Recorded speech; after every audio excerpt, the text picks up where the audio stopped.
I ought to show how to draw a soldier. It's going to be a British infantry soldier. And so I'm planning this out very, very simple kind of way. So this is the head.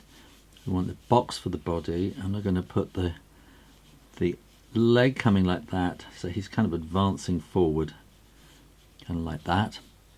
He's going to be holding a gun, so I'm going to put this is kind of stick figure kind of stuff. And he's going to be holding a gun like that. And that's basically what we need to start off with. Now to draw the helmet, what we want is a curve right about there, another curve there, and that'll be the inside.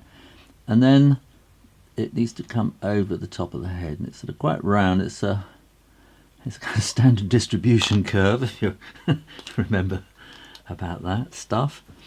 And so I'm going to start off drawing that part there, and then the rim of his helmet there. So that will be going like that. And he probably wants some ears sticking out there, maybe some sideburns, and then we want to see his head. I'm going to give him very simple eyes. This is going to be actually part of my drawing cartoon people series on Patreon, and I'm going to show the whole of this video and how to paint him at the end on Patreon. So you can go and watch that there if you like. Now we want two little bits coming down there to a V here, and then turn these lines into boxes for his collar. So it's kind of a box there and a box there. And we're going to want his shoulders up here, and we're going to start with this arm and bring that around. So there's a bit of a curve, and then this will be his cuff, and we want kind of a wiggle wiggle in there and a wiggle wiggle up there. And that's the cuff. We're going to want the thumb, and then the hands holding the gun here. Now I'm not making this gun particularly accurate. I think we're going to want something like that. We're going to want to have a trigger there, and it's going to look something like this. And we're going to want to have a hand here with his thumb holding it out there. This will now come forward with the barrel, and then we're going to want to add a bayonet on the end. Put a bit of a cross hatch there for the handle. So now here, that can come down to there. This can come here, and we'll have the cuff about there.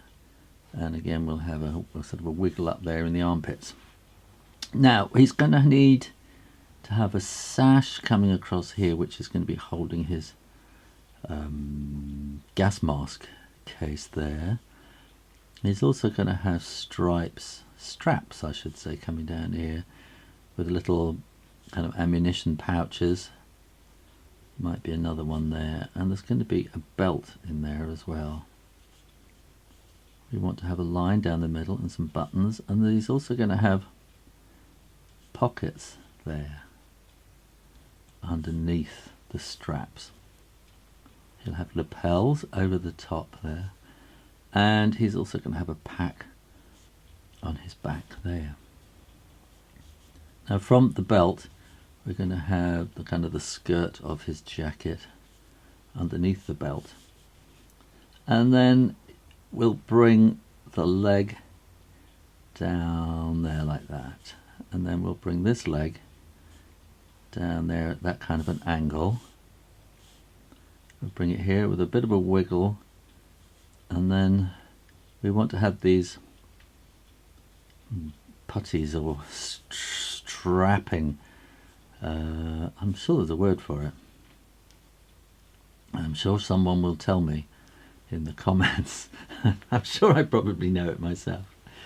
Now the feet, curve this down, and then that will come with a little curve there, and this will come around, and then those will be his boots there. Curve that round, bring that down and around there a bit. That's the heel, that's the sole. Do a little curve there and up, a little curve there and across. He's going to have laces there, like that, and there'll be a little bit on the heel as well. Now when you are sure that the ink is dry, then you can erase all those pencil lines, and we can put some kind of crumbly mud, because that's, everything was covered in mud, wasn't it, in the background there.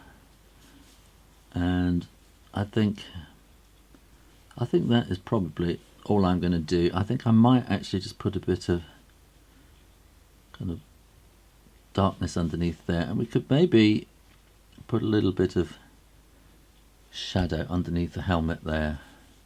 But then once you start doing that, then you feel you have to start putting it everywhere. That's the problem. Okay, I'm going to paint this in with my very simple set of paints. So this is Naples yellow that I'm using, and I'm leaving little spaces of white for kind of shiny cheeks reflection, and this is a little bit of kind of vermilion added in there, and I'm going to need some more Naples yellow in the hands. These are just the kind of colours that I choose. This is the way I've learned to do it. I think it's actually the way I've worked it out how to do it, I think. So we're going to want, I'm going to use here a yellow ochre for the webbing, which is going to be all like that. And his little pack on the back is going to be yellow ochre too.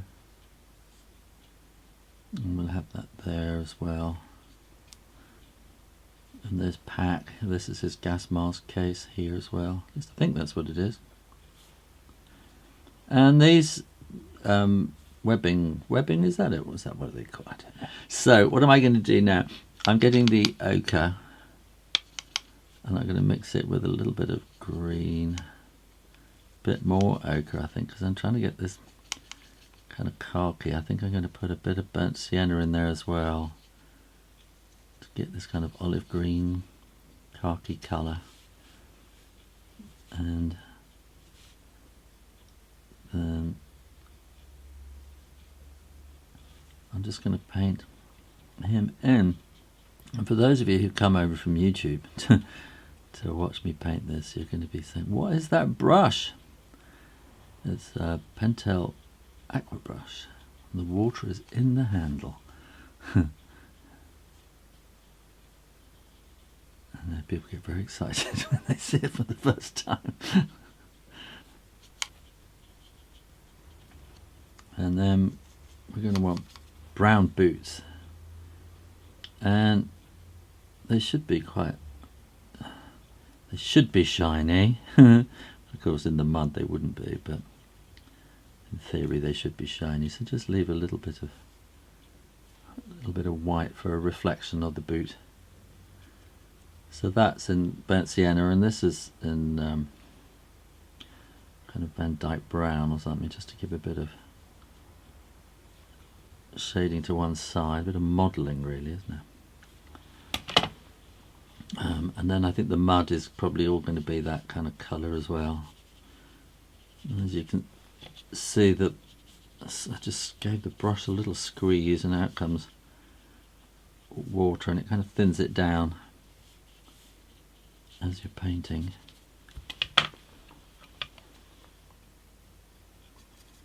But add a little bit of neutral tint just for shadow. And this is kind of wet on wet, so while the paper is still wet, then I'm dropping shadow in. But it's dried here, so you can see I'm getting a sort of a harder edge, but here it's still wet, so it kind of drops in. And I'm going to add a bit more brown, and I'm just going to kind of go and put sort of shadowy bits in where they would be. underneath there, and maybe a bit there, and certainly under there. And maybe a bit on the back of the pack there, and on the side and underneath there. Once you started, you can't stop. Now I'm going to have some brown. I'm going to leave a little white line for sort of shininess where the butt of the gun has been polished, and maybe drop a bit more brown in while it's wet as well. I think that might be brown handle. I may be technically completely wrong there, but that's what I think it should look like. And then I'm going to do neutral tint again for this. You could use Davies grey or something like that for the rifle barrel, and then something like that. So I think with very, very muted, cut down, watered down neutral tint there, and a bit in there as well. And of course, now I think that I've finished the video, then I keep seeing things that I haven't really finished. So I think that should be a bit darker under there. Actually, it should be darker still. And I think you need a little bit of something on the side there as well. And I do think that we can still be a bit darker down here. And maybe a little bit more in those areas. And then having done that, then that's now shown up this should be a little bit darker down there as well. I hope you enjoyed that, and I know some people say I draw lots of men, so I will try and do a World War I nurse, I think, to go with this, so that we get a male and female, there we go, balance. But then I really need to do German soldiers and Italians and Americans and Canadians and everything, but we'll get there in the end.